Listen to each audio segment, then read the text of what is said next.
Hello. Apologies for the cough. And welcome back to the Dynasty Wonderland podcast with me, the Mad Chatter, Ryan MK, and of course, my guy, the salary captain, the March Heron, Mr. Aaron Stewart. What's up, buddy? How's it going? Doing pretty good, man. Doing pretty good. Had another week of football. Classic Yes. Sunday night football game. Can't really Indeed. complain. So, how are you doing, man? I'm okay. I got to lay around and enjoy football all day, literally lay around, because I have a fucked up knee. Apparently, I have some prepatellar bursitis going on, and I don't know what the fuck caused it.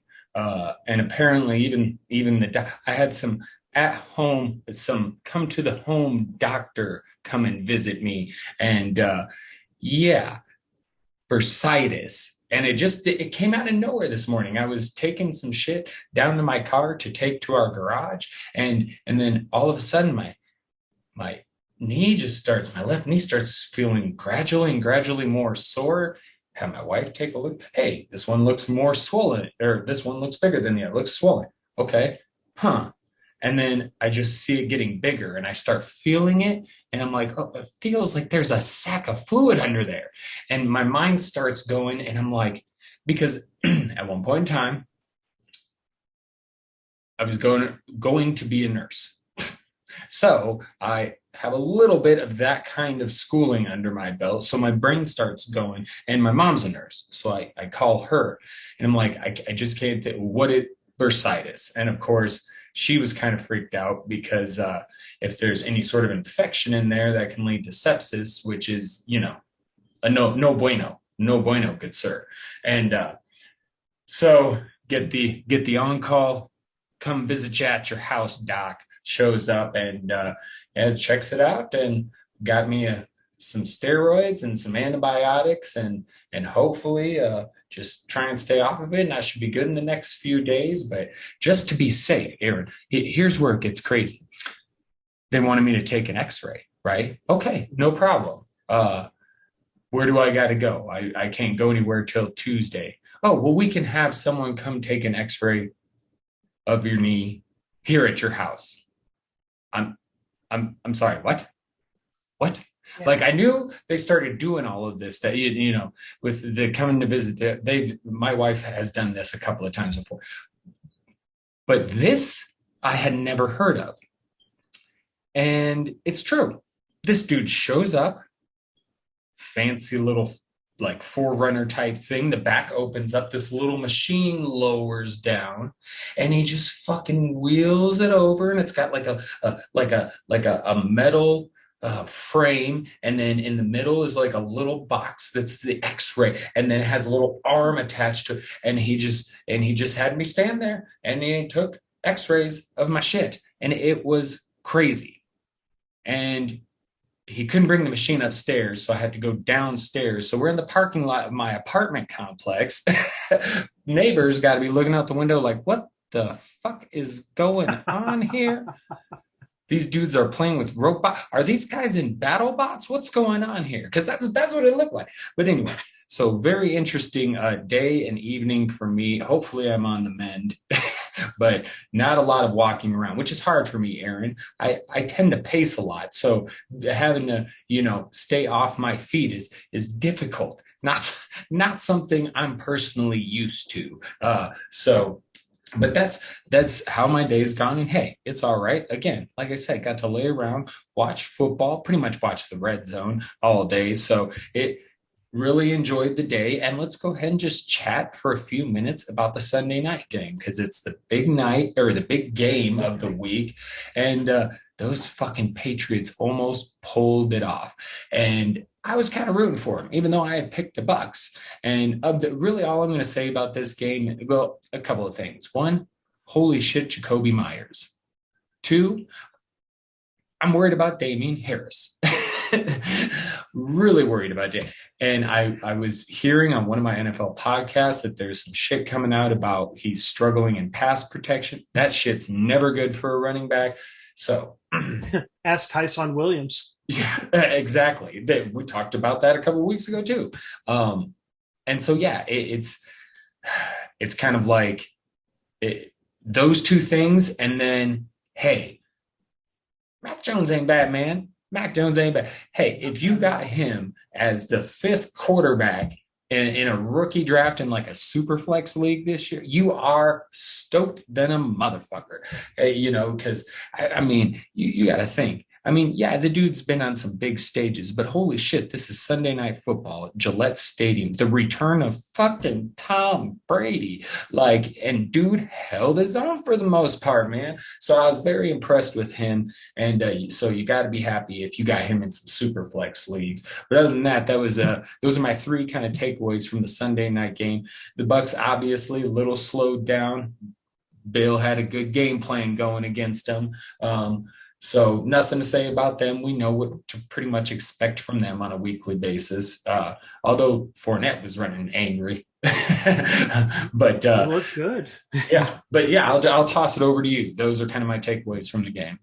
Yep, probably my big takeaway on this one was just Tom Brady's stat line. Kind of looking at it right there, and that was one of our talking points going into this game was okay.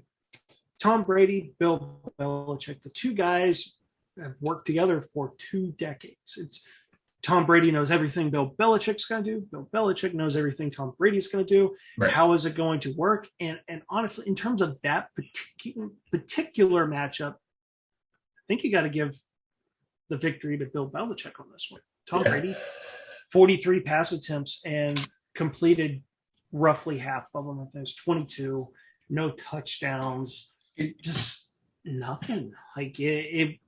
Brady certainly wasn't the reason that they won. The Buccaneers had to rely on the running game, which that was weird. It's not something we normally see. And as you talked about Leonard Fournette, 20 carries. He was the guy. We had no Gio and Ronald Jones. Well, he scored a touchdown. That was it.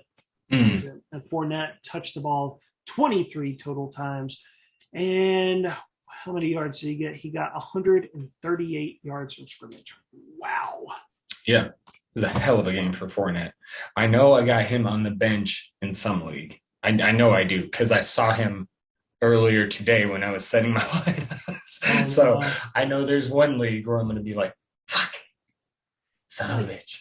I guess it was a solid performance. No touchdowns means that PPR right under 17 points. Yes, you prefer that to be in your starting lineup, but at least it wasn't like leaving a 40-point performance on the bench. But yeah, he was the main takeaway in this. Offensively, kind of looking at I was surprised with Chris Godwin. I kind of chalked that up to with Bill Belichick. What does he do? What do the Patriots do so well? They're going to target whoever your top weapon is. They're going to take them out. They're going to say, nope, we're not going to lose because you're able to, that one particular player has his way with us. Right. That ain't going to be it at all. So Mike Evans, Antonio Brown both caught 7 passes, and poor Godwin only targeted 5 times in this one. The no Gronkowski, I held out hope maybe O.J. Howard might do something. Right. But it was Cameron Brate with 6 targets. With 6 targets. Yeah, good old Cameron Brate, a favorite of Brady's. And on the Patriots side, a little bit of everything, really. We've got, 4 guys.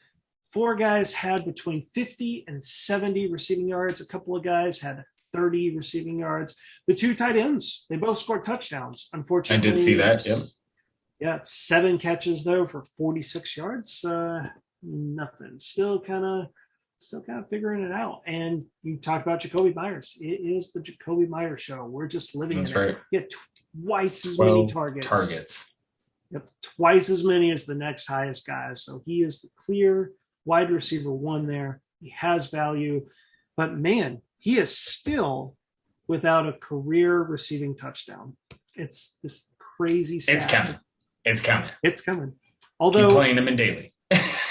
although last season he had a couple of pass attempts, and people I saw that too. No, he played quarterback in college, and last year he had a couple of pass attempts, and they were both touchdowns. So he's regressing as a passer. 2 for 2, but no touchdowns. Come on, Jacoby. Right. What are you doing? Hmm. But Mac Jones, look at that stat line, baby. 31 Looks for great. 40 out of 40, 275, 2 touchdowns, did have the pick, handful of sacks, but solid game for him in that spot. I dig it. I dig it. Right. Like he definitely did what he was supposed to, and yeah, I think it's quite clear why the Patriots weeks ago decided to move on for Cam Newton. They don't need him. Like, sure, Mac Jones is going to look like a rookie at times, but typically at the end of the day, there's going to be more positives than negatives. And man, the Patriots, 2 decades of Tom Brady and then a year in between, they go to Mac Jones. It looks like it moves on. It kind of reminds me of the Colts when they had Peyton Manning straight to Andrew Luck. It's crazy. Yep. It is pretty crazy. It is pretty crazy. Okay. Enough about that game, because people on other podcasts will probably talk about, well, that's more of a football thing, because it definitely for fantasy wasn't anything crazy. So let's get into more with the fantasies. Off with their heads, my friend. Why don't you go ahead and begin? Take it away with off with their heads. And full disclaimer, we do not actually want anybody to lose their fucking head. It's the Dynasty Wonderland. Wonderland, as in Alice in Wonderland. Wonderland. Off with their heads. What the Queen said. Just okay. So getting red in the face. Yeah. Well, the first off with their heads. I'm a patient person. I will give players weeks to start the season. After week 4, we kind of know about players. Ryan Tannehill, he's no longer a guy that is safe from being dropped in rosters, especially one QB leagues. Like, you may have to start streaming. And let's face it, AJ Brown and Julio Jones were both out for this game. They're dealing with hamstrings. Hamstrings are difficult. Like, that's stuff that honestly both guys are going to have to deal with the rest of the season, and it sucks. And when you take away those two guys, I mean, the guy that led the team in receiving yards was Jeremy freaking McNichols, the backup running back. Which I know, this is crazy. Props to him. He has hung around the NFL. It's crazy. He's been in the league for like 5 years. It hasn't felt like that. But you know how many leagues I drafted him in the 3rd round of rookie drafts in? Like fucking Jeremy McNichols, and it just never. And so to see him pop up like this was like, whoa, blast from the past. Right, because he did have a great profile on Player Profiler. Never worked out. It was weird. He flamed out of the league and then just created his way for himself. He stuck around. And good for him. I know some people are hyping up Nick Westbrook. And look, listen, I get it. There's opportunity. But there also has to be talent in order for it to work. And let's see, what did Nick Westbrook do? 3 catches, 29 yards on 8 targets. It's people love to crap on Marquez Callaway, right? They're like, oh, I guess he's not so good because he's miscast. He's not a number 1 receiver. His best role is being a number 2, number 3 receiver. And that's what we have with Nick Westbrook. And I don't know how long AJ Brown and Julio Jones are going to be out, but Ryan Tannehill struggled. I mean, you've got Derrick Henry. Kind of my joke for this week was that, hey, Derrick Henry is really going to be the wide receiver 1. I don't know. Let's see. He had, a Henry type stat line in terms of receiving, 2 catches for 20 yards. But Tannehill just, almost 50 pass attempts and still couldn't get 300 yards. So off with his head, like with Ryan Tannehill, like we're at the point you don't have to hold on to him. There are better streaming options. That is what he is this season. He is a streaming quarterback. I can't disagree. I actually think Tannehill is a lot better than a lot of people have given him credit for over time. He's proved that in Tennessee, but he is not a superstar, so he still needs the talent around him. And they clearly do not have enough talent. It is literally like Tannehill, Henry, Julio, and AJ. And if you take a couple of those guys out, then it's a fucking mess. So I'm with you. But I would also like to point out, if you checked out the infirmary report this morning, then you would have noticed that I had my eyes on a one Chester Rogers who wasn't terrible. But yeah, that's kind of my thoughts with. I can't disagree with you there. The Titans are a fucking mess. Yeah, it's one of my teams is one of my fantasy teams. There's a lot of Tennessee Titan investment in it. So needless to say, it's a very crappy team. Right. So poor Tannehill, I'm with you. Not a bad quarterback, but just the way things are going, something's out of his control. Yep. What can you do? How about you? Who's your first off with their heads? My first one, Brandon Ayuk. I love Brandon Ayuk. And I'm gonna also put a little asterisk on this by adding or the fucking coaching staff. Because what are we doing? Is it him? Is he in the dog? Last week was a little bit better, but this week, 3 targets, 1 catch for 15 yards. What the fuck is going on? Now, let's see, because I'm going to get into this later on, but looks like there's going to be a new quarterback there going for a minute. And it might not look too bad. So we'll see if he can get more involved that way. But yeah, as of right now, I've had enough of his disappearing act, whether it's him or the coaching staff, whatever the hell it is. What is going on? This is insane. I don't like it. Off with all their heads. That's an excellent candidate. It's just like Tannehill. It's, a redraft, and look, like he's just burning a hole on your bench. And so might as well take a shot on a high upside guy. And it sucks because when you drop him, like suddenly they'll start utilizing him. But we have 4 weeks. We are basically at the quarter part of the season. And at this point, you follow usage, and they're just not utilizing him the way we all thought that he would or should be utilized. Right. Okay, what's your next one, buddy?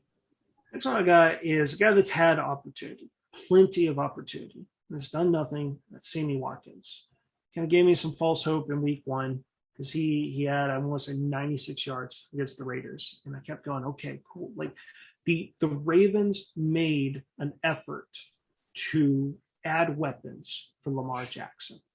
They already have Marquise Brown as a deep threat, Mark Andrews a pass-catching threat at tight end. They brought in Watkins. They drafted Rashad Bateman in the first round. And actually, speaking of Bateman, that's the reason why it's off with his head is for Sami Watkins, is that he's had a perfect chance. He's had 4 weeks to even establish himself as way ahead of Rashad Bateman. But this was, what was his catches here? 4 catches, 49 yards. I swear, these past 3 weeks, I feel like he's always been 3 to 4 catches and like 45 to 50 yards. Mm-hmm. And look, when Rashad Bateman, it won't be immediate. It will take a little bit of time, but Bateman's going to come in and clearly take that role from him. And look, you can't start Watkins now. And if Bateman takes over his role, you really can't do anything with him. I held out hope. I really thought, I was like, man, opportunity, good offense, but off with his head just permanently. Like, I don't think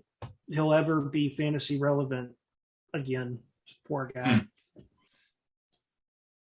There's another one I can't disagree with. And I similarly, I was never big on Watkins. So like, this was one of the few years where I was like, okay, I'm kind of in on Watkins this year, get him on a couple rosters. But yeah, he's done nothing. And I'm also a big fan of Bateman and was devastated when he got hurt.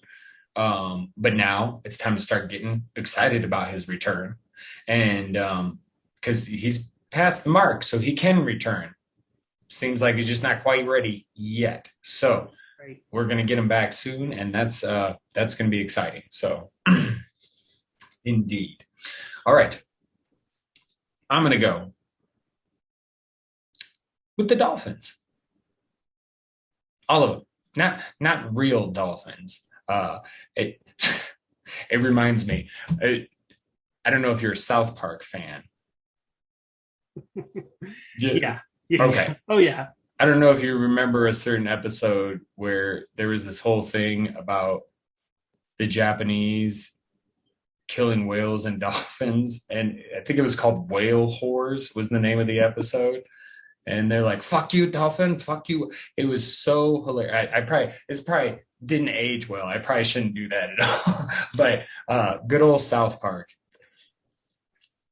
some of the craziest shit you'll ever see. I haven't watched that in a long time. Oh no, wait, I take that back.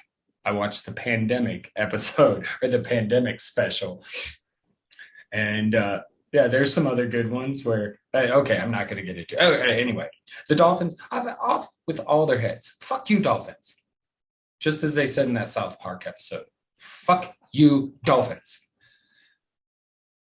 Yeah, And it's really sorry. No, it's just like I really wanted to see if there was something with Tua, what was going to happen with Tua. He gets hurt. You bring in Jake Brisket, but it's pretty. Jake Brisket's not terrible. He's doing okay. But this was supposed to be a pretty good Miami defense. And look, I mean, they got thrashed by the Raiders offense. And then this week, the Colts, the winless Colts. Now I did pick them to win because I thought they would win, but I mean, they came in on the road and I just. It's just crazy to me. And this was supposed to be, well, what some people would have thought the second best team in that division. And they just don't look very good. And so that's also concerning for me. Like, if you got two in Dynasty, what the fuck do you do with it? You know? Mm-hmm. And especially because clearly the Dolphins are not, good enough to compete even with Tua. And I guess the one thing you could say is maybe Tua's not good enough to raise people. He's not good enough to take that team and put it on his back. So he is going to need more talent. So maybe we know what kind of quarterback he is. I don't know. It just seems like they're a mess. And I do like some of their players, but I mean, I just they have no run game. Malcolm Brown, Myles Gaskin got 2 fucking carries. Malcolm Brown got 8 for 23 yards. Like, no fucking run game. It's Devontae Parker's like, meh, leading receiver, but he's meh. I like Mike Gesicki, but we have no idea what's going to happen with him. He's actually had a solid year aside from the one donut, but we don't have any idea what he's going to do now. He's going to be a free agent, but that's all we know. So I don't know. I don't know, man. Off of their heads. I just have had enough with them. I guess I'm just tired of caring about them. Yeah. Well, it's an offense that's been hit with injuries, as you mentioned, with Tua, Will Fuller. The offensive line is just dog crap, just absolutely horrible. No run game, as you talked about. Like, there's nothing. Like, it's honestly surprising they scored 17 points. And Will Fuller, 2 targets. And then he gets hurt with a hand injury. And, that's right. I think what it was he was reaching for some performance enhancing drugs, and then, he slipped and fell and he landed on his hand. It happens to the best of us, Will. I'm sorry, but this, there isn't a single good thing. I don't know what the identity for the Dolphins offense is. I don't think they know what the identity is. It's crazy. The Myles Gaskin thing in particular, it's like, okay, I get it. Maybe he's not a bell cow. How is he only touching the ball twice? Crazy. So yeah, off their heads. There isn't a single player there that is safe from being cut. At least in redraft. Yep. I'm with you. All right, buddy. What's your last one? Your last off of their heads. And sorry, I went on a while about the Dolphins. Fuck you, Dolphins. That's okay. And I'll be quick with mine because it's a similar team. Because when I was doing my list, I was thinking of the Dolphins too. And someone must have told me that you were going to talk about them. I don't know. But mine is similar offense. Saints offense. Except for Kamara. Although I'll also say Kamara is not seeing quite the same reception, the targets of receptions that he saw in past seasons. And look, like, cool, awesome. He got it done on the ground today, but it was his 4th career game with 100 yards rushing. Like, the thing that makes Kamara so dangerous in fantasy football is that he does catch passes. Right. And this offense just isn't passing the ball. And it's not necessarily that Jameis Winston's been bad. It's just the volume's always in the low 20s. That's Jimmy Garoppolo levels. That really is. And the efficiency, sure, it's awesome. But ultimately in fantasy football, what scores points is opportunities. We thought Adam Troutman could be a breakout tight end. Apparently it's Jawan Johnson. But you looked at today's game, and all they're doing, it's good for real life football, but it sucks for fantasy. They're spreading the ball out to several different guys. Today was Deontay freaking Harris. Yeah. Deontay freaking Harris with 8 targets. They're like, if you're ever having to target him 8 times in a game, yeah, you're gonna lose. And guess what? They lost. Like, Deontay Harris you work some trick plays, maybe target him in the slot. But that's what he should never be seeing 8 targets in a game. Never. Marquez Callaway, I was hoping for it, but he's miscast. He's not an out receiver. Like, he's best. He could be a guy getting 5-6 targets, but yeah, there's nobody there. You look at the offense, you're like, who the heck is the number 1 target? So just, it's a mess. It's a mess. Good luck trying to predict the fantasy success week to week on who's going to break out. Either Jawan Johnson will catch a touchdown, or Deontay Harris gets heavily involved in the game. It's just, it's kind of a stay away offense, pretty much. Again, aside from Alvin Kamara, obviously. Yeah. And his upside is just, it's not what it used to be. Just like, poor Winston. I know a lot of people thought Winston would be good for fantasy for everyone, but no, like the answer to that between him and Taysom Hill, neither one of them is good for fantasy for the Saints. For in particular, Alvin Kamara. I hate it. But he got the LASIK. Aaron, I mean, he got the LASIK, brother. I'm going to get in trouble. I'm just talking shit on all sorts. Okay. No, I was actually in that crowd, not the LASIK crowd, but just in general that, this could be a good thing. Jameis, the killer quarterbacking the Saints, and it really hasn't been. So, yeah, I'm pretty much in agreement with you, my friend. Stay away. Fuck the Saints. Offense. All right. My very final one is quite simple, and it's a good thing it doesn't. We don't really want people to lose their heads, because the final one I'm going to have to say is me, because I will explain why. If you read the infirmary today, you will have heard me say, get out of here with Randall Cobb. He got 5 passes for 69 yards and 2 touchdowns. Whoops. It happens. We can't predict the touchdown. Well, he still had the most yards on the team. I mean, second most targets.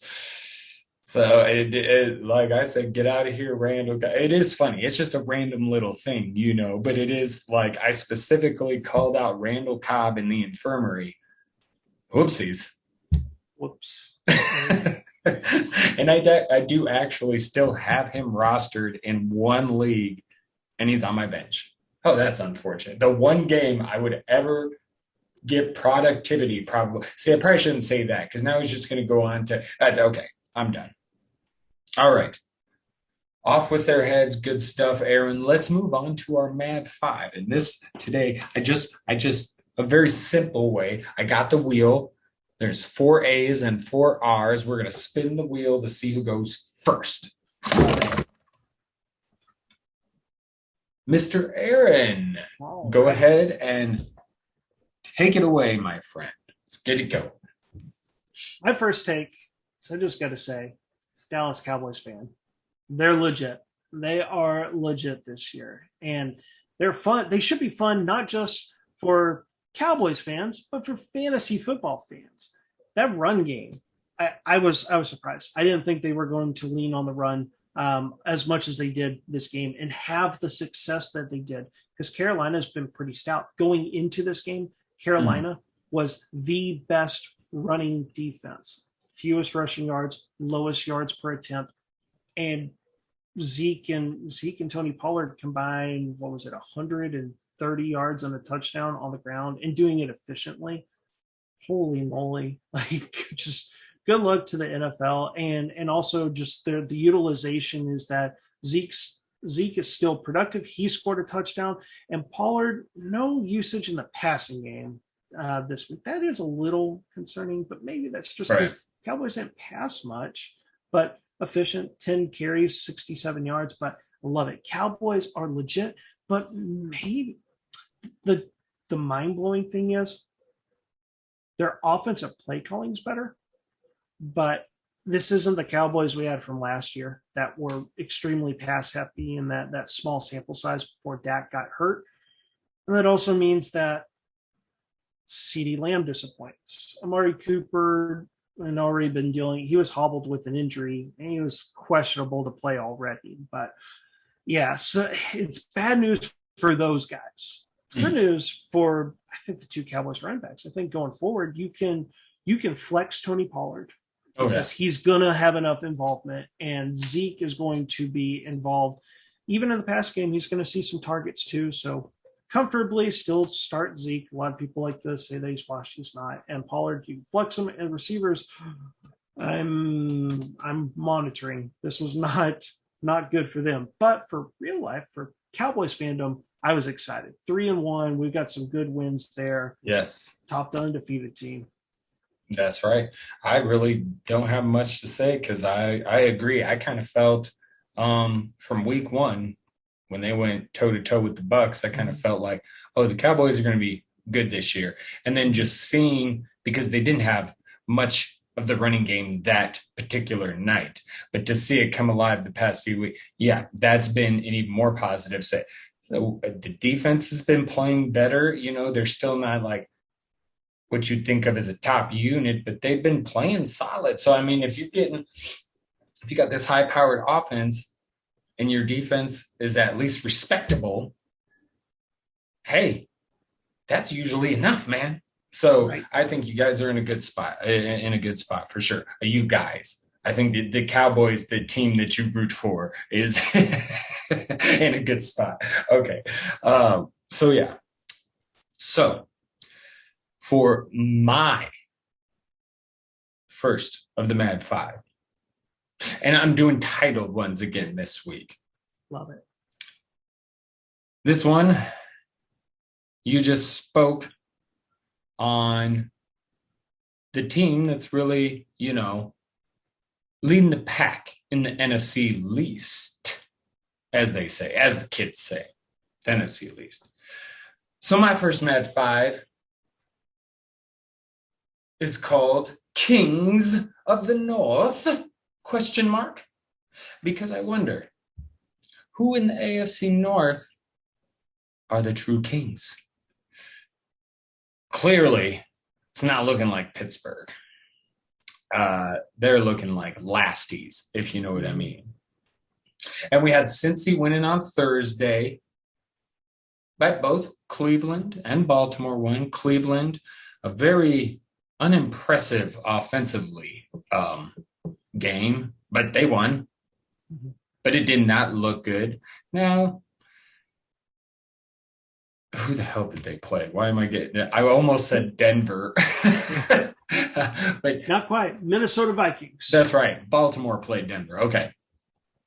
So, it is kind of a weird one because Minnesota's defense really hasn't been anything crazy. And it just felt like, I'm watching this through Red Zone. I'm not, watching many games just all the way through by themselves. So it's just based on what I'm seeing, but it's looking like a defensive game. What's going on here? Not even the Vikings offense, which has been putting up points, is putting up points. So very weird game. But the Browns, it's just kind of, I guess if you look at the overall with the Vikings, they should be better than their record. So maybe this is a better win than we really think. But it was just kind of a weird one. I was just a little unimpressed. And then Baltimore going to Denver, Denver losing Teddy Bridgewater. Sorry, Teddy. Concussion, I believe. And, Drew Lock comes in. So in the second half, Baltimore went and took care of their business. Even being on the road in the Mile High, they got it done. And so it's kind of, I don't know. I mean, Cincy was kind of the most impressive this week, but they also played Jacksonville. So, but I'm just kind of looking at that. I find all these teams interesting and from a football perspective, but fantasy wise, I mean, where to look at Baltimore, but I think like Cincinnati's the fantasy gold mine because the thing with Cleveland is, Kareem Hunt's going to have his games and Nick Chubb's going to be solid. But in the passing game, who were you talking about previously? The Saints. Was it the Saints? They spread it around, so there's not, it doesn't appear there's going to be a lot of one person, even Odell dominating targets. And so, we'll see if this, it was later in the year last year when the offense got a little more going and Baker got a little more going. So we'll see if he picks it up as the year goes on. But I am kind of maybe a little concerned about the Browns offense, but I'm just maybe it's recency bias, sorry to ramble so long, but I'm very impressed with the Bengals, I guess, is my biggest takeaway from this week of football in this division. Little concerned about Cleveland. Baltimore, I'm ready for Rashad Bateman to return. And then Cincy. I mean, Cincy's just, I'm loving what they're doing. And fantasy-wise, they're jackpot. Love it. Yeah, it is. It always seems that division is a very competitive division throughout the season. So it's fitting because I believe besides the Steelers, everyone's 3-1. Is that correct? Yes. Yeah. So it's just, there's always trends there. It's like the NFC least, as you joked about, they struggle to, it is crazy. You trace this back to the early 2000s and there's yet to be a division winner that has won the division back-to-back years or something like that. Like you go and look over since the turn of the century. And I mention that because that is the AFC North with competitive teams. It's always three. Usually it's the Steelers, Ravens, and like one of the Ohio teams is competing for a little bit until they fall out. So we're going to see. I mean, should be rooting for Cincinnati. I think a lot of people, they go, oh, it's the Bengals. But, they did do some good things this offseason. Kind of went under the radar. Now, who knows? I still think they should have taken the offensive lineman to protect Joe Burrow, but hard to argue with what Jamar Chase has been doing too.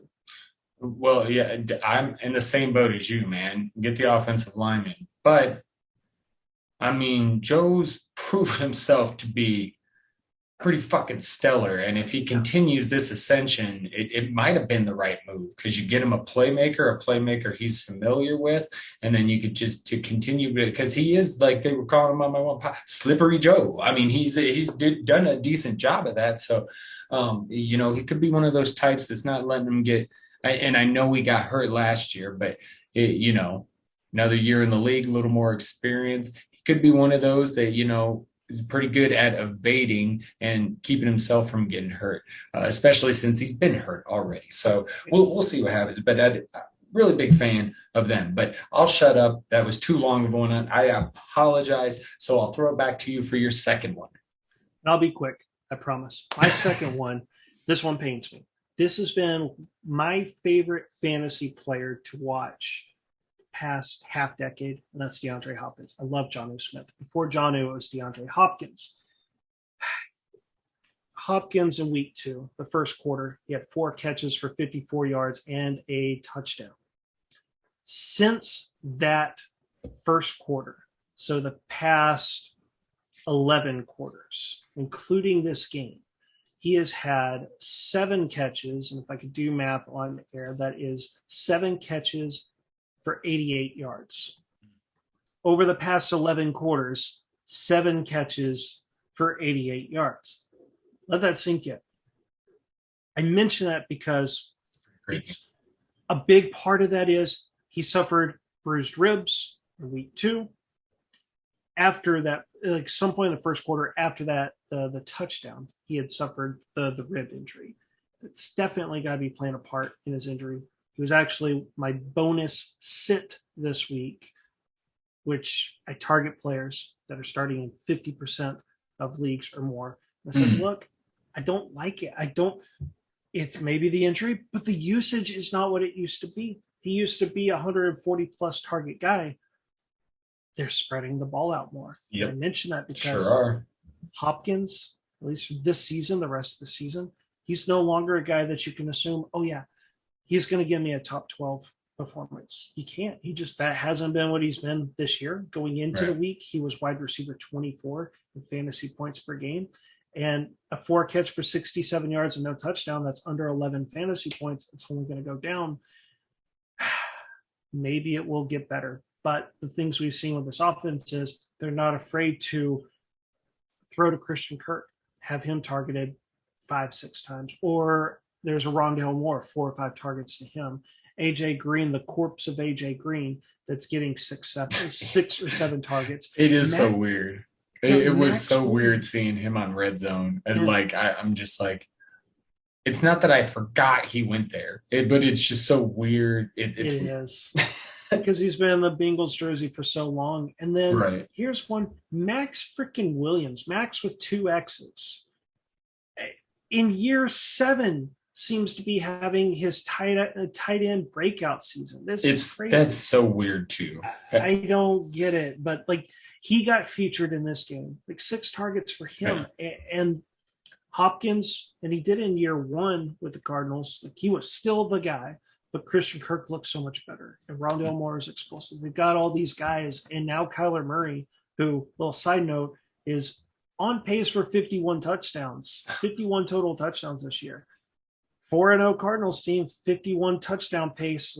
It could be MVP season for Kyler freaking Murray. I was going to say, you know me, I was thinking Dangerous Mr. Wilson was going to be a prime candidate this season, and no, not so much. But Kyler Murray, yes, has to be, especially if he continues what he's doing, it very much has to be in the conversation. So. And if the Cardinals weren't undefeated, if they were struggling, if they were 2-2, I'd be like, okay, when Hopkins gets healthy, they just feed him the ball, do everything. But they're winning. Why should they change things? It's not that Hopkins is going to continue to be this unproductive. And I do believe that is due to this rib injury. I don't know how long bruised ribs will last for a player. I would think it's just a few weeks, but still, it's something to think about, especially when you're setting your lineups. Sometimes in order to win your leagues, you have to make those difficult decisions. It's like in week 1, Robert Woods, apparently you just sit Robert Woods on your bench all season. I hope that's not the case with Hopkins, but we have to be aware. We have to use our brain, use our eyes, and see that Hopkins for the majority of the past 3 games hasn't done anything.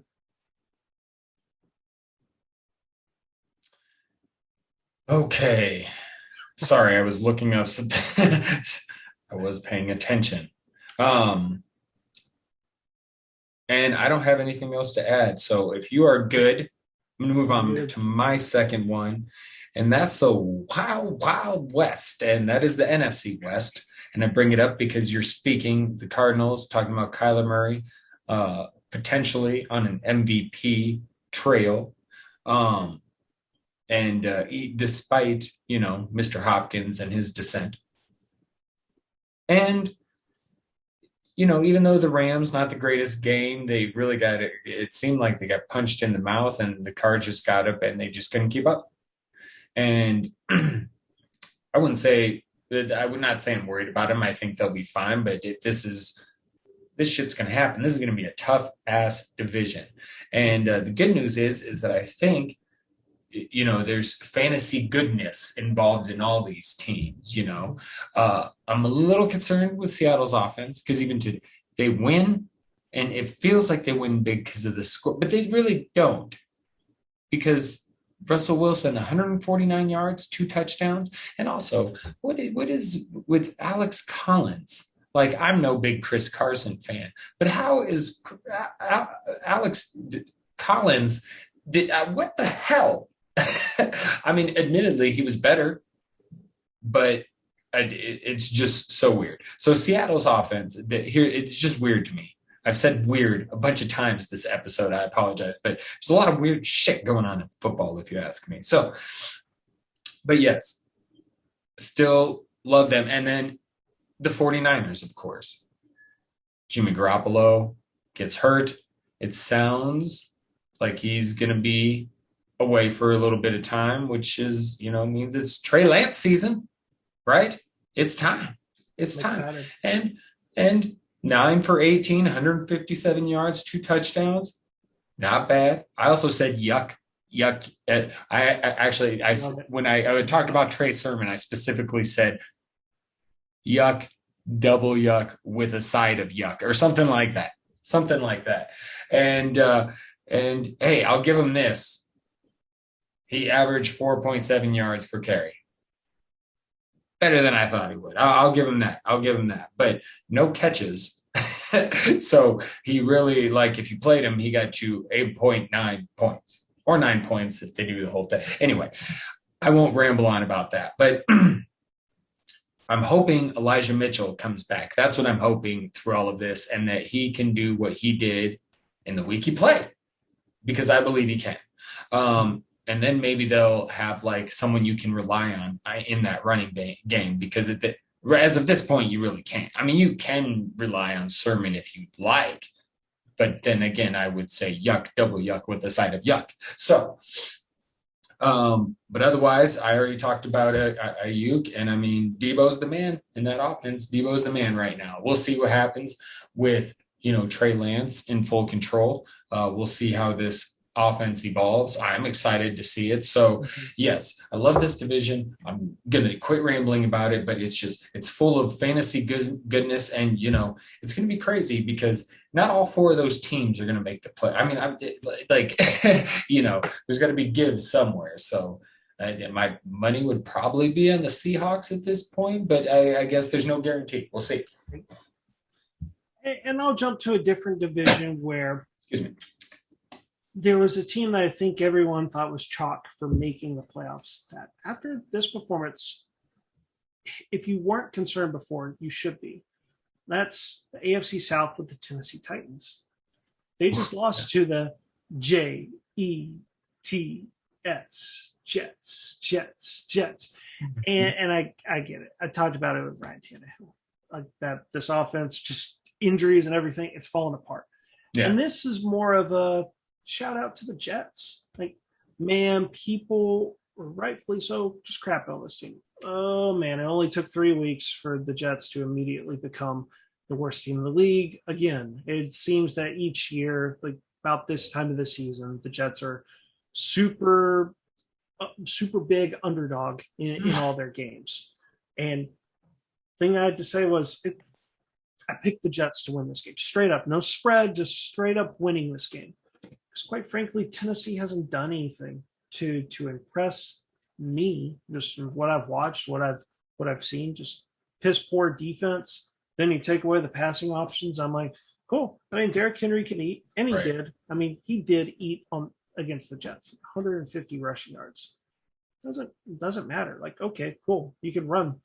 Yeah, but I don't care how awesome he is in a 17-game season. Well, I mean, you know what I mean. Every team playing 17, he can't just keep accumulating all these carries. That's going to catch up to him at some point. I know he's a freak. He is a freak. He is built so different. But back to the Jets, honestly, just props to him. We have been. Yes, I agree. There's a lot of rookie quarterbacks that Mac Jones has been the one that's looked the best. Justin Fields a little shaky in his first 2 starts. But he got the W. Trevor Lawrence still looking for his first career win. Trey Lance hasn't started a game yet. So just good for Zach Wilson that he got his first win. Like you get the monkey off your back there. It was huge for the Jets. Those fans, those poor fans. Shout out to the EVG. We know he's a Jets fan. Yeah. It's difficult. That is a difficult team to be a fan of. They gave them something to be proud of, to cheer for at least this week. Yeah, despite no fucking running game. No running game. Another team with absolutely no running game. These teams with it drives me nuts. No fucking, you get nobody. Like nobody. Okay, I'm sorry. Crazy. No, yes, I agree with you. I don't know if you have any more, but yeah, the Jets, man.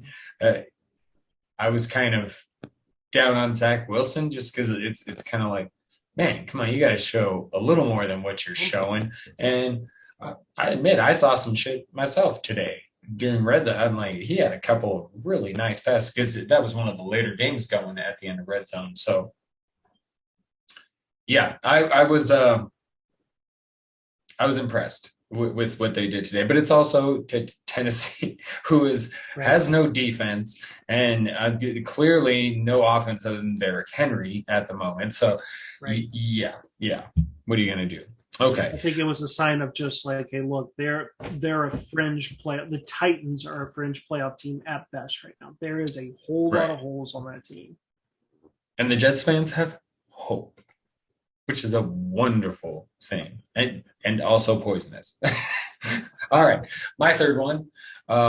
You mentioned Justin Fields, and this, I'm going to bring him up real quick in this one titled Works in Progress. And I specifically mean Philly, Chicago, and specifically their quarterbacks.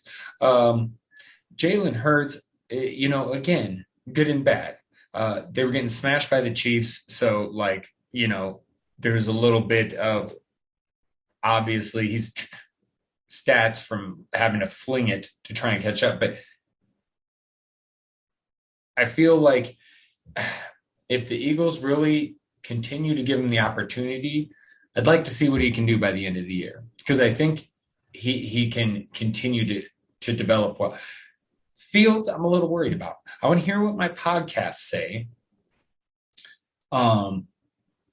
about some of these people that, like, these football guys that actually watch the film and pay attention to, like, the play calling specifically and what kind of offense are they, because I can't gather much. I mean, not that I'm great at that shit anyway, but I can't gather much when I'm watching Red Zone. So I'm like, I can look at the box score and go, okay, looks like he was decent, but nothing special. And and so I want to hear, because it seemed to me seems like Philly, I guess what I'm trying to get out is actually trying to give Hurts a chance, while Nagy in Chicago is trying to get Fields to do the same offense as Dalton without trying to alter it to his, and it's like, that doesn't make it. Yeah. And it's just, I don't get it. And I think it that could likely mean that it's true when Andy Dalton's healthy, it's back to Andy Dalton. And so, this very well could be kind of a red shirt type of year for Justin Fields. I don't want to make that proclamation or anything, but it all feels very weird. Everything the Bears have done. I mean, we've talked plenty about these guys, the people that run this organization, but it's just like, I don't fucking get it. And so it's partly because I could see, by the end of the year that Philly offense being, pretty solid and Hurts, because it does feel like that at least they're kind of giving them a little bit more of a chance. Like they're okay. We want to see what you can do. Whereas it's almost like Nagy's like hiding Fields, or like, no, we'll get to you later. And it's like, dude, you could get fired either way. Like, why don't you just cater I don't know. Anyway, Said it wasn't going to take long on that one. But yeah, works in progress because, both teams, both quarterbacks, works in progress. But, when it comes to fantasy and this year in particular, like I do believe we're going to get more out of Philly and Jalen Hurts. So that's my opinion. And I'll throw it to you, my friend. Yep. So next one I got to poke some fun at the people that are zero RB drafters. The zero RBs are, let's get all of our wide receivers early, and then we'll get some late round guys. We'll get, the Jamal Williams, the Philip Lindsays, the Mike Davises is their usual prototype, right? Mm-hmm. I mentioned Mike Davis in particular because who would have thunk it that the real running back that zero RB teams should have drafted was Cordero Patterson. I mean, shoot, the dude was a former receiver, or maybe even a current receiver. We don't really know what he is. He's just a weapon. And honestly, that's great. That's awesome in fantasy football. And hey, I don't care how a player scores the points. As long as he scores fantasy points, he's got seal of approval for me. 3 receiving touchdowns today, and just he's so much more efficient on the ground. I get it. Like, he's probably not a guy that you want to go and give a heavy workload on the ground compared to like Mike Davis. Like, Mike Davis is more of a, I guess, traditional running back, but geez, right. Like, come on, Atlanta. Like, let's do something. Like, let's continue to keep these touches coming for Cordero Patterson, because Davis just, and I haven't watched the Falcons game. The Falcons don't interest me one bit in me going out of my way to find a Falcons game to watch. It's just the truth. But Davis, when you pull up the stat lines, the box scores, it's just ugly. So, but Cordero Patterson, man, this game right here, I was a little hesitant last week. A lot of people are going, I gotta get Cordero Patterson. Gotta add him. I was like, I don't know. Like, is it a 1 week thing? This is a trend, and I'm on board. And I love the way they utilize them, especially like getting them all the touches in the receiving game. You don't want to chase the touchdowns, but you want to chase the usage here. Cordero Patterson, wheels up. Right. And it's crazy because I'm going to say this real quick.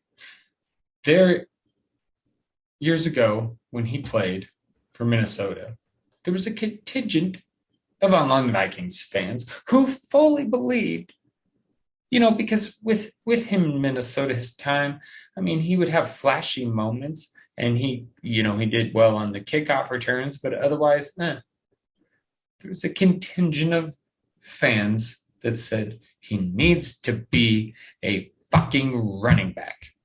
Oh, yeah, good idea. And I do remember some team, after he left the Vikings, signed him and said, yeah, we're going to try and have him play more running back. And I remember some sort of interview with Mike Zimmer where he was like, yeah, we had kind of talked about it, but we never did it. And I was like, you fucking dickheads. And so, but still, you've never really seen it kind of come to fruition like it seems to be now in Atlanta. But I think that's that there's crap for competition there. And his versatility is such a boon because he can play that receiver position. So it's just, yeah, I agree with you. I'm all good. And I love seeing this dude succeed personally. Watched him for a lot of years. So yes. And I'm going to stick in that same game with mine, unless you had anything else to add. No, I got it. Hit me with it. T-Mac, Mr. Mclaren, fucking 6K. He had 13 targets. Caught a little less than half. Six catches. But man, if he could catch it, because on those 123 yards, 2 touchdowns. But he's getting the volume. He is the man. Curtis Samuel came back, and you had to figure he wasn't going to just jump in and have a huge role. The 4 targets, they're getting him mixed in a little bit. But Terry McLaurin, it's really, he was one of those guys that felt like just kind of underrated. And it's like, man, this dude is not only awesome, but he's a number one. I'm all for those underrated number ones. You know what I mean? And this guy to me was one of them. And it's just good to see that. And I want to see it keep up because Heineke played well, man.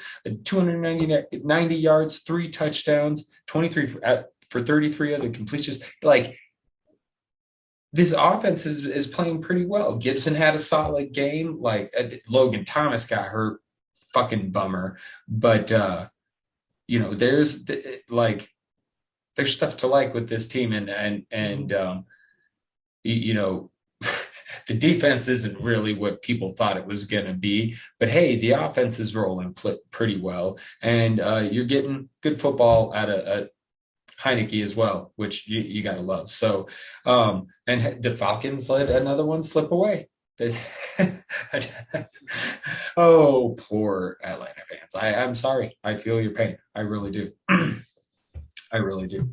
So, comment if you wish. Otherwise, you may go on to are we at the final one? Yes, I think we're at the final one. So, yeah. Nah, it was good to see Mclaren and Taylor Heineke. That stack there. Oh yeah. Oh, and by the way, I forgot. I'm sorry to interrupt. T-Mac and the Foreskins was the title of this one. So sorry. I love it. Well, for one weekend, I was a fan of the Washington football team because I had a DraftKings lineup that was built around the stack of a Taylor Heineke and Terry Very McLaurin nice. that did extremely well. Made I can me imagine. lots of money. So I'm happy with that. And with McLaurin, he came off the rough game against Buffalo. And it's just, there wasn't anything on him. Heineke, it was good to see him do well in this game. But it's a reminder, he's a replacement level talent at best on that. So he could take advantage of a matchup against the Falcons, and that's why he struggles against the Bills. And you know what? Whoever they play next, just look at the pass defense. If they're good, avoid Heineke, and maybe avoid McLaurin. And if they're bad, wheels up. McLaurin is almost quarterback proof to a degree, but that's all I've got on that one. I'd agree with that. He's gonna, when Washington can get a quarterback next year. Whew. Love it. Anyway, go ahead, buddy. We're going to stay in the same division, NFC East. New York Giants, in particular, one player that is divided everybody. Good old Saquon Barkley. This is good to see, man. He's back, baby. Good Saquon to Barkley fucking see. Is back. And guess what? He was never really gone. It's just that people have to understand patience. These injuries, too. These injuries take a little bit. Joe Burrow, who suffered a worse knee injury because his was ACL along with the MCL and the PCL, took him a little bit to get going. The same thing with Barkley. He just tore his ACL, but this is about the time we expected him to get back. And you know what? Yeah, I said in week 2? I think it was week 2 that I bench Saquon Barkley, or it may have been last week. I can't remember. But the Thursday night football game, whenever they played the Thursday night football game, it was like, short week, come back from a knee injury. Let's sit on this week. And I did. But it was wheels up for this week because, you have more than enough time to prepare. It's back on playing on a Sunday instead of those weird middle of the week games. And Barkley's going to be fine. Barkley is going to be fine. Who cares about his offensive line? I don't care. I didn't care last week in Najee Harris's offensive line, and he caught 14 passes. Like, fantasy points are fantasy points, and Barkley showed it in the receiving game. I want to say it was a 5 catch for 74 yards, just receiving. Like, awesome. Yep, and a touchdown. Wheels up. And a touchdown. Yeah, touchdown receiving, touchdown rushing. I love it. So seeing that utilization, being like, okay, we're fine. We are fine with Saquon Barkley. He's back, baby. I love it. And Kenny Galladay had a good game, went over 100 yards. But I would like to point out, I'm going to point out, I had a really good infirmary, I feel like, today. Because I'm going to point out another one where I said, everybody was talking about Kadarius Toney, but I said, don't forget about a certain free agent acquisition that the Giants are getting back off the IR, a a former Bengals, speaking of Bengals, John Ross. And let's just look at this. Kadarius Toney. Okay, he did get 9 targets. Okay. 6 receptions for 78 yards. John Ross, only 4 targets, 3 receptions for 77 yards. Much more efficient. Oh, yeah, and John Ross also got a touchdown. So, another one in my. It was a good week. It's a good week. I'm gonna take it a little. I got a fucked up knee. I'm gonna take it where I can get it real quick. Anyway, but yeah, that's what I got on that. I didn't know if you had anything else. I just wanted to pour out some love for John Ross today. I love it. He's kind of a forgotten veteran guy. Still has a skill set, one particular skill that will allow you to stay in the league for however long you've still got it. And that's speed. Yeah, that's why Deshaun Jackson's still around, because that motherfucker can, if he's healthy, can still. It's so crazy. It's so crazy seeing that shit. Like, oh man, like, dude, you are old, but hey, if he's healthy, he's out there doing it. So love it. Okay, my last one is exposed, because I'm wondering if we saw some teams exposed today. Denver, 3-0 start. We know the record of the opponents. It's been talked about. And yeah, Teddy got hurt, but it's not like he was doing anything great before he did get hurt. And, you know, I think it's coming to fruition that this team is just still a quarterback away. Yep. And, you know, that's not to say anything like, I'm not saying that there's not going to be viable pieces to play fantasy wise, but this was a bad week. 7 points. I mean, I was hoping Javonte Williams would have a bigger game, especially with Melvin Gordon being questionable, but they're not ready to hand it over yet. And so it's still very much 50-50, even though Gordon was banged up. And it's just kind of, I don't know. It's starting to become, maybe at some point Drew Lock gets a chance and he just starts slinging it all over the place, trying to, hey, no, I'm the fucking guy. I can do it. See, watch. And maybe we get some of that. And Jerry Jeudy comes back you know, it's just kind of like today, who on here? Cortland Sutton, 3 receptions, 47 yards. Noah Fant, 10 targets, 6 receptions, 46 yards, a touchdown. Okay, so he would have been viable. Other than that, Melvin Gordon, 56 yards. Javonte Williams, 48 yards. No touchdown. Like, what the fuck? Like, constipated offense. And it's not like teams haven't been able to move the ball on Baltimore. So this is just like, oh, you finally played a good team and you pooped yourselves. That's what happened. You pooped yourselves, and then your quarterback got hurt, and then your other quarterback came in and he couldn't do shit either. He was 12 for 21, even though he did go in and an interception. So it's like, it's a fair. And then you had mentioned the Panthers earlier, but like, I'm like, okay. So this defense that was supposed to be so great, they gave up a shit ton. Sam Darnold, 2 interceptions, 5. Like, I know sacks are like an O-line, and like quarterback has to take some responsibility. Like, obviously DJ Moore went off, but other than that, I mean, like, they got Chuba Hubbard. Everybody wanted, you know, to pick him up, and we were like, you were one of the ones. Hey, let's just get Royce Freeman for Freeman didn't do shit, but neither did Hubbard, and we didn't have to pay for him. So right. Like, and so it's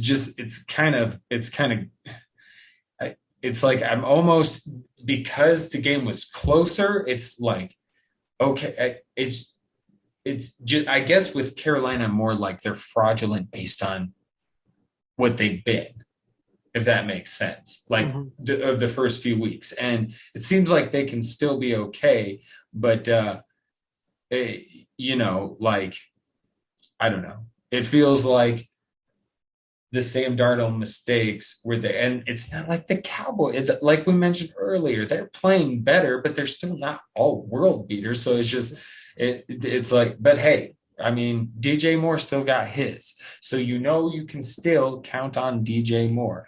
And, DJ Moore is getting his more than he was getting his last year. If that made sense. DJ Moore is getting more than his blah, blah, blah. But so yeah. And that was a fun game because the Cowboys, you talked plenty about the Cowboys, but I had to bring up the Panthers because I feel like they're a little bit exposed, not as much as Denver. And I still have faith in Sam Darnold, but it's just like those Darnold mistakes. It's like, what are you doing? Like, but hey, they kept it close. So that kind of makes you go, all right, maybe not overreact too much, but I got my eye on the Panthers for sure. But I'm definitely worried about the Broncos a little bit, the offense. So we'll see, especially as they get into playing better teams. Like, yeah. But that's my last one, man. Exposed. And we talked about some of these matchups going into it, especially the Broncos, who their 3 wins were against teams that had 0 combined wins going into this week. So you're right. And we talked about the Panthers too, about how important this matchup was, because I will bump up teams gradually, but like, I don't want to overreact to like, hey, look, a team had an easy schedule. Hey, the Broncos had an easy schedule. Like, okay, like how good are they? Well, they're better than average probably, but we really got to see with who they play next week, because they got their tails handed to them. So you're right. Like, this was where we were able to separate some teams. I'm not saying it because of Cowboys fan, because trust me, I will call out bullshit when I see it for the Cowboys. Cowboys proved it. Cowboys proved like they're a legit team. Panthers, for sure.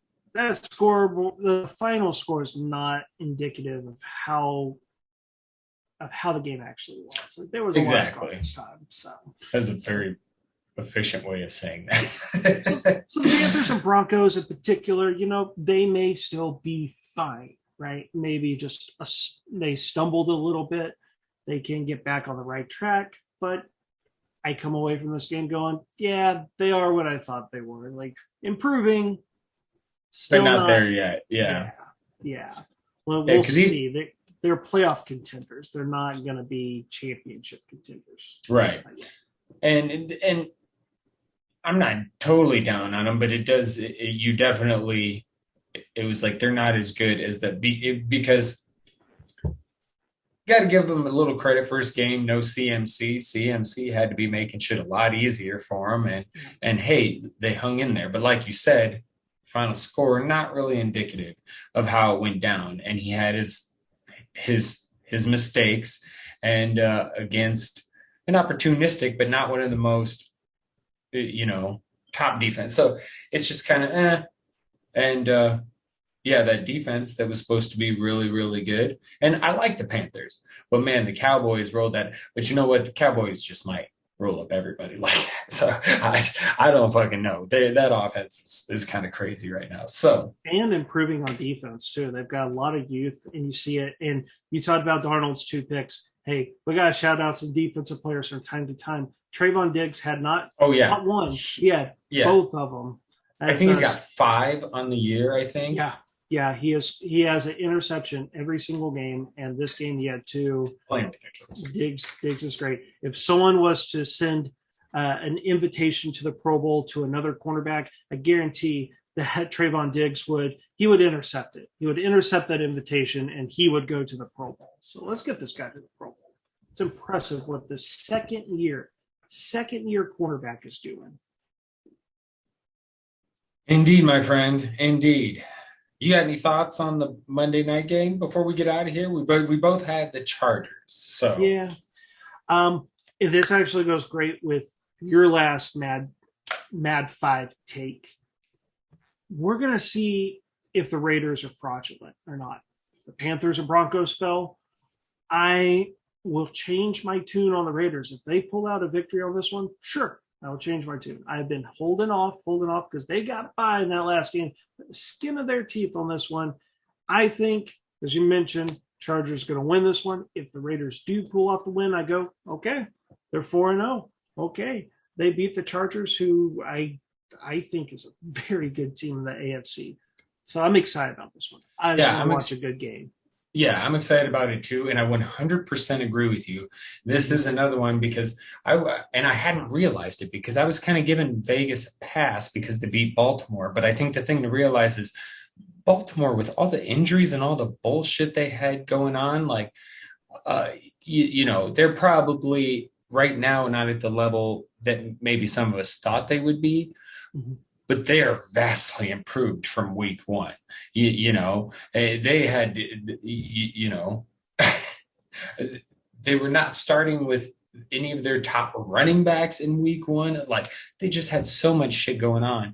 And you almost chalk that up to that could have been a fluke. So we are definitely going to find out about the Raiders, I think, because this one's on the road against these Chargers. And oh boy, right. It's going to be fun. All right, my friend. Well, that was a hell of a Sunday of NFL action. Hope everybody enjoyed my stories about X-rays outside and whatnot. And yeah, it was a good one, man. It was a good one. I enjoyed it as I usually do. Yeah. And if you're listening to this podcast, whether it be on YouTube or any platform that you listen to your podcast, hey, give us a like, give us a follow, any type of support. It's great. That's right. It really helps the show. We want to reach out more people. We've got something good going on here. Let's get more people to the Dynasty Wonderland. So please show your support to the show. Follow us, subscribe, like, thumbs up, please. Yes, very well said, Aaron. Thank you for that. And don't forget, follow him on Twitter at AARonStew09 and me at RMK Madness. And with that said, we will bid you all adieu for the evening. We'll be back. We'll be back Monday after the Monday night game to break that shit down. And that's it. That's it. Stay safe, stay vigilant, stay mad. Speaking of mad, from the Mad Chatter and the Salary Captain, we're out of here. Until next time, ta-ta for now. Let us